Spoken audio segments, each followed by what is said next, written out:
자, 오늘은 우리가 이제 모의고사의 기출이 되었던 아득한 나날이란 소설을 볼 건데요. 자, 이 오른쪽 날개 보세요. 이 소설은 늘 어떻게 읽어야 된다? 제목 읽고 인물 파악하고 심리 파악하자라고 했죠. 인물 파악은 등장인물 꼭 표시하면서 읽고요. 두 번째, 관계 파악해야 되는데 관계 파악하면 당연히 갈등 구조 보이겠죠? 세 번째, 서술자 파악해야 되는데 서술자에 타해서 우리가 시점을 파악할 수 있겠죠. 자, 그리고 사건 파악 너무 중요하고 심리는 정말 중요하다라고 했었죠. 자, 우리 한번 가봅시다. 자, 앞부분 줄거리가 나오고 있는데요. 나라는 인물이 벌써 등장을 했어요. 자, 1인칭 서술자에 해당하겠죠. 다른 말로는 작품 속 서술자이기도 하고요. 이걸 또 수능적으로 풀어낸다면 등장인물이 서술자가 되어 작중인물이 서술자가 되어 가능하죠.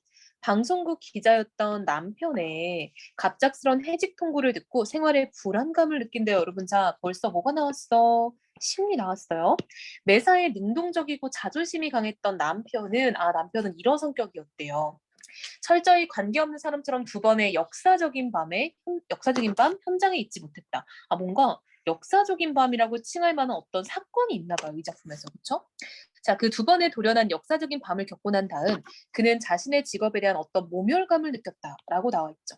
자, 여러분, 남편은요, 모멸감을 느낀 듯 보였대요. 근데 여러분, 이거는요, 1인칭 서술자인 나의 시점에서 느낀 점을 파악하는 거죠. 나의 시점에서 남편을 관찰하고요. 그것에 대해서 묘사하고 있는 부분이에요. 말이 틀렸다. 자신의 생업에 대한 주저, 회의, 나아가서 모멸은 취재 현장에서마다 맞닥뜨리고 했던 터이라 이번에는 자신의 능력 자체, 곧 기자로서 마땅히 갖추고 있어야 할 본분을 불신하게 되었다. 자신에게는 그것이 없는 것처럼, 그것은 뭐겠어? 기자로서 마땅히 갖추고 있어야 될 본분이 없는 것처럼 여겨졌대요. 그러나 동료들은 더 유들유들해진 것 같았고 더 고분고분해진 듯했다. 동료들은 그런 사건을 겪었음에도 불구하고 오히려 부드러워지고 고분고분해졌대. 즉, 약간 좀 세상에 굴복하는 모습을 보이는 거죠. 동료들은. 편하게 살자 이런 느낌. 다들 사태를 훤히 알고 있으면서도 눈만 껌뻑거리고 있었고 공연히 전화질이나 됐고 어디선가 나라의 전화를 기다리고 있었고 다 그런 거지 뭐 하는 냉소적인 태도만 취하고 있었다라는 거죠. 한마디로 현실을 외면한 채 그냥 묵인하고요. 수동적인 태도로 지금 일관하고 있다라는 거 알 수 있겠죠. 즉 동료들은 어느 정도는 자신의 신념을 좀 꺾은 모습을 보이는 거죠. 그것은 엄연한 직무 방기였다. 한마디로 기자로서 하면 안 될 짓이다라는 거죠. 그래도 줄기차게 화면은 만들어지고 있었는데 그런 기계적인 일련의 직무 수행을 문득문득 되돌아보면 한편으로 우습기도 하고 다른 한편으로는 이 시답다는 것들아 사기를 치려면 석 달 여름쯤 감쪽같이 속아 넘어갈 만한 사기를 치라라고 고함을 지르고 싶었대요. 자, 지금 기자 사회, 즉 기자들의 일이 마치 하나의 기계적인 어떤 직무 수행처럼 느껴졌다라는 거죠. 한마디로 뭔가 좀 진정성이라는 것이 사라진 채 반복되고 뭔가 조금은 가치 없는 일이 돼버렸다라는 거죠. 그런 거에 대해서 남편은 우습기도 하고요. 고함을 지르고 싶기도 했대요. 자, 그의 주위, 그는 누구야? 남편이겠죠? 남편의 주위에는 점점 두터운 벽이, 무건의 벽이 둘러싸이고 있었다. 한마디로 남편도 나서지 못한 채 깝깝한 시간이 쌓이고 있었다는 거죠. 심지어 그를 따르는 한 후배 기자까지도 이 선배 오늘 저녁 부서 회식에 참석할 거요? 나까지 안 지키려면 적당한 핑계를 하나 만들어놔야지 라고 얘기를 했대요. 한마디로 남편과 친했던 기자마저도 이제 어느 정도는 좀 이 남편과 거리를 두려는 모습을 보이는 거죠. 그러니까 약간 이 남편이 뭔가 좀 적극적으로 회사의 어떤 일에 좀 동조하지 않는 게 보이니까 자기랑 이 사람이 친하면은 불이익을 받을까 봐 손절하는 모습이 보이는 거죠. 약간 지금 손절 각이에요. 그쵸?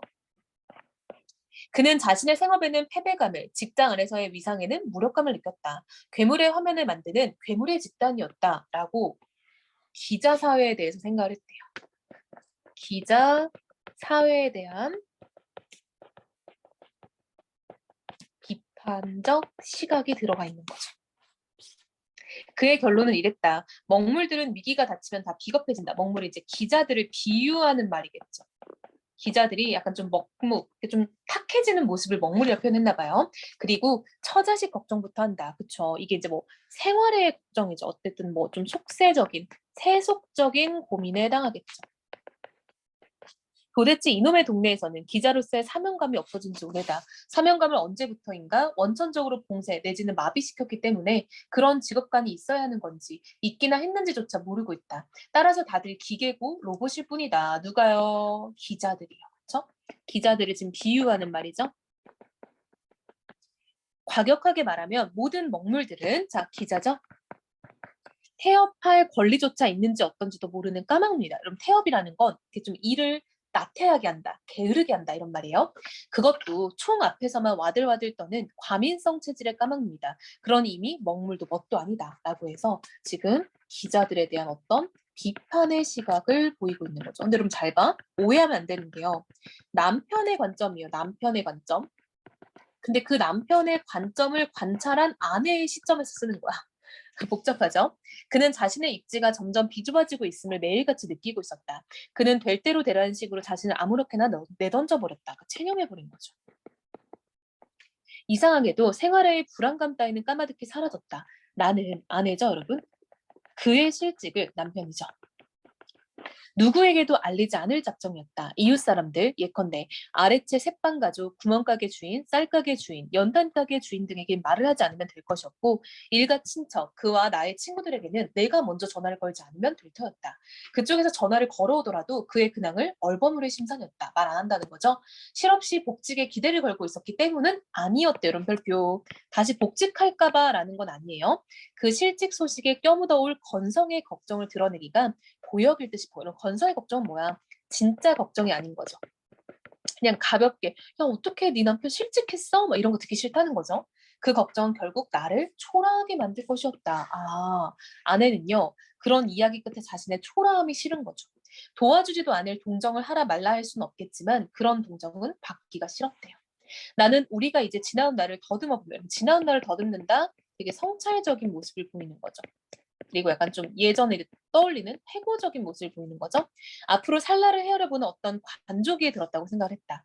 조금 쓸쓸해져서 나는 그에게로 다가갔고 그가 본 기운에 무색해지는 말을 슬쩍 흘렸다. 노인네보다 먼저 죽으면 안 되는데 말이야. 보통 노인네는 이제 자신의 부모님을 일컫는 말이죠.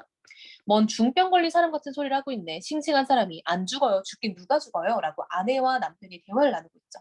금붕어 밥 줬어? 그의 얼굴이 너무 진지해서 난 툭 터져나오는 웃음을 내버려 두었다. 무슨 쓸데없는 생각을 그렇게 많이 해요? 안 죽어요. 당신이 먹이 안 줘도 금붕어는 안 죽어요. 돈키호테가 이런 거 저런 거를 많이 하는데 그 친구가 지금 외국에 나가 있지? 외국 나가 있는 친구들은 소심증, 우울증 같은 것도 모를 거야. 생존 경쟁과는 담을 쌓고 붕붕 떠다닐 테니까 말이야. 내가 너무 정신없이 바쁘게 살았나 봐. 속이 허해졌고 진기가 다 빠져버렸어. 라고 남편은 자신의 과거에 대해서 성찰하고 있죠.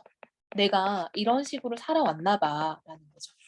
이제 나이도 있고 하니 봄을 타는 거예요. 최근에 삼촌 한번 만났어요. 며칠 전에 회사를 찾아서 점심 같이 했지. 결혼한다대 심신무력증 같은 병도 있나? 라고 자기가 약간 지금 이런 느낌, 지금 남편이 느끼는 느낌을 이런 병으로 좀 치부하고 싶은 거죠. 자신의 어떤 느낌, 감정을 좀 병으로 생각하고 싶은 거예요. 그런 생각을 좀 가지고, 그러니까 약간 내가 뭔가 문제가 있는 게 아니라 어떤 병적인 증상이었으면 좋겠다 이런 느낌인 거지. 내가 뭐 차라리 뭐 갱년기였으면 좋겠고 뭐 이런 느낌? 그가 엉뚱한 말을 불쑥 내놓았다. 서울에서는 집만 지니고 있으면 살지? 살다 마다요. 집 없는 사람도 다 사는데 1년쯤 어디 낯선 데 가서 고생이나 실컷 했으면 좀 살 것 같아. 어젯밤에는 밤새 그 생각만 주물럭거렸어. 자, 밤새 그 생각만 주물럭거렸다라는 거는 밤새 생각했다라는 거죠. 하세요. 누가 말려요? 탄광 같은 데 가서 숨도 제대로 못 쉬고 한번 살다 오세요. 라고 지금 아내가 비꼬는 거죠. 어디 한번 해봐라 뭐 이런 느낌인 거죠. 다들 너무 편하니 나사가 풀린 거예요. 해직 기자 중에는 옳은 직장을 못 구해 전전긍긍한 사람도 있다면서요. 그런 이들 생각해서라도 열심히 살아야 하잖아요. 라고 해서 지금 아내는 남편의 상태를 나사가 풀렸다. 라고 생각하는 거죠. 그러니까 지금 그럴 때가 아닌데 어디 하나 고장났나 봐, 뭐 이런 말이죠. 교과서 같은 소리를 하고 있네. 그 친구들은 악이 살아있을 테니 이런 무력감 같은 것도 모를 거야. 당신은 악이 없어졌어요. 언젠 내가 악이 있었나? 난 착한 사람이야. 악이 없다고 사람도 아닌가? 사람이 악만으로 어떻게 살아? 무새처럼 살았어. 정말 한심천만이라는 생각이 들어. 라고 남편은 자신의 과거에 대해서 후회하고 있죠. 내가 잘못 살았어라고 생각하는 거야. 궤변 늘어놓지 마시고 나사 좀 쪼여보세요. 나사 쪼이라는 거 뭐야? 열심히 살라는 거죠. 좀 열심히 좀 이렇게 생활하라는 거죠. 무력하게 있지 말고. 당신 지금 너무 편하고 걱정이 없어서 이런저런 잔걱정이 많은 거예요.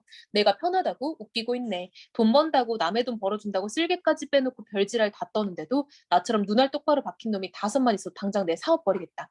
마누라의 전당포에 잡혀서라도 라고 말을 심하네요. 어느 놈이 무슨 욕을 하고 지랄을 떨어도 열심히 살아봐야지. 그는 지쳐 있었다. 일에 치여 잠시 멀미를 내고 있을 뿐이었다. 책임감이 강하고 남의 사정을 쉴 새 없이 곁눈질하며 속물들이 꾸려가는 이 세상과 보조를 맞춰가는 사람이 갑자기 만사의 흥미를 잃어버린 것이었다. 라고 지금 아내의 시점에서 남편을 평가하고 있는 거죠. 아내의 시점에서 남편을 평가해요. 여러분 그러다 보니까 당연히 주관적이겠죠? 아내의 시점, 개인의 시점인 거니까요. 그 증세는 또 다른 일종의 무력감 내지는 허탈감이었고 삶에 대한 회의였다. 각성의 계기가 될지도 모르므로 그에게는 차라리 축복이었다. 나는 그를 이해할 수 있었고 이해했기 때문에 갱년기라는 기보다는 관조기에 접어든 그의 뒤숭숭한 삶이 당연하다고 생각했다. 그리고 그가 세상살이와 인간관계에 좀 더 분별력이 있어지리라고 믿었대요. 약간 좀 긍정적으로 전망하고 있네요. 지금 아내는요, 남편에게 닥쳐온 이런 약간 무기력한 시기, 어떤 좀 직업에 대한 회의적인 시기 이런 거에 대해서 나쁘게만 생각하고 있지는 않은 것 같아요. 그렇죠? 아내는 다시 남편이 뭔가 성찰을 통해서 다시 약간 좀 일상을 회복할 것이다 라고 지금 보는 거죠. 그래서 이런 아내의 관점은 좀 잘 확인을 하시고요. 자, 여러분 시점 되게 중요할 것 같아요. 주인공은 남편입니다. 그렇죠, 여러분? 주인공은 남편인데 그거를 아내의 시점에서 이야기하고 있기 때문에 이게 바로 1인칭 관찰자 시점이 되는 거죠. 특히 그 기자에 대한 이야기를 할 때는 남편의 시점에서 하는 이야기인데 그걸 또 아내의 시점에서 적고 있는 거잖아요. 그렇죠? 그러니까 이런 부분 되게 중요할 것 같아요. 이 기자 사회에 대한 비판은 남편의 관점인데 그것을 전하는 것은 또 아내인 거죠. 그래서 이런 시점에 대해서 좀 조심합시다, 여러분. 이거는 남편 시점이 아니라 아내 시점인 게 맞아요. 근데 다만 관점이 이제 남편의 관점이 들어있다 인 것뿐인 거죠. 자, 다시 한번 처음부터 끝까지 쭉 읽어보고요. 정리 꼭 다시 한번 해보면 좋을 것 같아요.